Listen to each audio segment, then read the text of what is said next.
লাল rash, খোসপাঁচড়া, হাম, rubella সহ প্রতিদিন শতাধিক রোগী নানা উপসর্গ নিয়ে শিশু হাসপাতালের বহির্বিভাগে ভিড় করছে। এদের মধ্যে উল্লেখযোগ্য সংখ্যক শিশু ভাইরাস জ্বরে আক্রান্ত। শিশুদের ত্বক সংবেদনশীল হওয়ায় এবং ডেঙ্গুর মৌসুম চলায় উপসর্গ দেখে অভিভাবকদের সচেতন হওয়ার পরামর্শ চিকিৎসকদের। 17 মাস বয়সী সাফানকে নিয়ে বিজয় সরণি থেকে শিশু হাসপাতালে এসেছেন মা নূপুর আক্তার। জ্বরে আক্রান্ত শিশুর মুখ ও সারা গায়ের সংক্রমণ ভাবনায় ফেলেছে তাকে।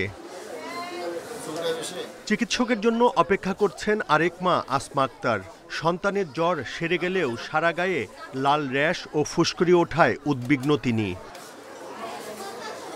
চর্মরোগে আক্রান্ত সন্তানকে নিয়ে প্রতিদিন 100 থেকে 150 জন অভিভাবক ভিড় করছেন শিশু হাসপাতালে। জ্বরের জন্য হয়তো কান্না করে, ভালো লাগে না, খায় না। এই যে হাতের ভাঁজে ভাঁজে পুরো চুলকায় আর গলার নিচে পুরো শরীরে রাত্রে ঘুমের মধ্যে অনেক চুলকায়। বেতন কমে না, জ্বরটা কমে গেছে আবার এর মধ্যে রেগুলার। চিকিৎসকরা বলছেন স্ক্যাবিস বা খোসপাঁচড়ায় আক্রান্ত শিশুর ভিড় বেড়েছে। এ রোগ বেশ ছোঁয়াচে হওয়ায় সচেতন থাকার পরামর্শ তাদের। প্রায় 70 থেকে 80% আমাদের স্ক্যাবিস আসতেছে, যেটা হচ্ছে আপনার ছোঁয়াচে রোগ।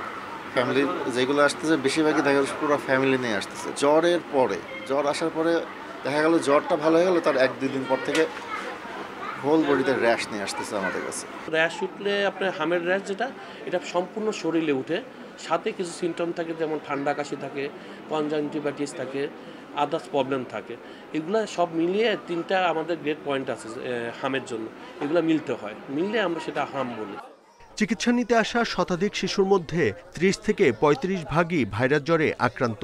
হাম, জল বসন্ত বা চিকেন পক্স ও রুবেলা হতে পারে এ সংক্রমণের কারণ। লক্ষণ দেখা দিলে দ্রুত চিকিৎসা নেয়ার পরামর্শ। যদি বেশি কান্না করে, যদি খেতে না চায়, যদি বেশি বমি করে, বমি হলেও রক্ত যায়, তাহলে সেই ক্ষেত্রে কিন্তু নিকটস্থ অথবা জরুরি ভিত্তিতে হসপিটালে ডাক্তার দেখাতে হয়।